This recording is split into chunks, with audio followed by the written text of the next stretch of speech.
All right, y'all, is it Sunday yet? Because I have a confession to make. When I published my first edition of off-season exercises for equines, inside of it, how to do carrot stretches and baited stretches was in there. That is now something that is on my absolute do not do list, and today I'm going to show you why and then tell you the alternative. So I'm not going to do baited stretches with this guy, but the quick reason why is that the horses do not stretch in integrity when we use treats. Especially this guy, Hims, loves his cookies, and if you do have a horse that is motivated by food, they will do anything, including contorting their body into ways they shouldn't and is not healthy for them, to get said cookie.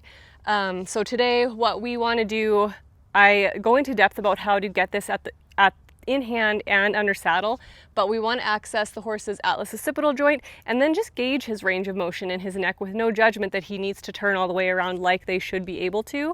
That will come over time if you're consistent with your in-hand work, your groundwork, and your riding. So you can already see he just did a really nice little flexion there at the pole. So I'm going to move my halter. That's like a boy. He's a pro. What can I say? But I just wanted to make sure, so he has his 4 degrees of flexion at the atlas occipital joint, and now I'm just going to back up here and hold steady pressure. Good. What I'm looking for are for his ears to stay level is the #1 priority, because when they contort their head, so when you see horses doing these baited stretches to the side, they are turning their head at C1, C2, which is just causing like a 5-car pileup in their neck, especially when they do that under saddle moving forward. So we want them to break, flex at the AO, and then the rest of the spine falls in line like a row of dominoes. So I actually have not done these stretches with him before. This is the first time, which I thought would be useful and beneficial for people to see. I'm just holding steady pressure. When he thinks about giving me any little bit, I am releasing him and then gently asking again, yeah, good boy. I'm gonna ask him to come a little bit more, and I'm watching for those ears, good, to stay level. So it is not for me about how much he can turn his head. I feel he's almost maxed out right there, because I feel if I asked him any more, because A, I haven't done this with him before, and B, he may or may not, I don't know his history. If he ever did them out of integrity, I don't want to encourage that anymore.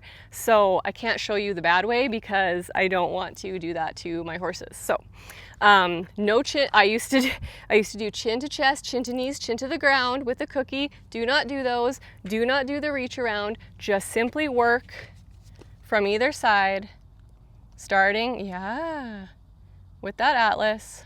Good boy. There, see? He can do it the other way. Ears are level. This is what we would be looking for to do together. But he just gave me some amazing information about where we can set our aspirations to under halter. I'm going to move my hand out and try pressure in a little different way. Good.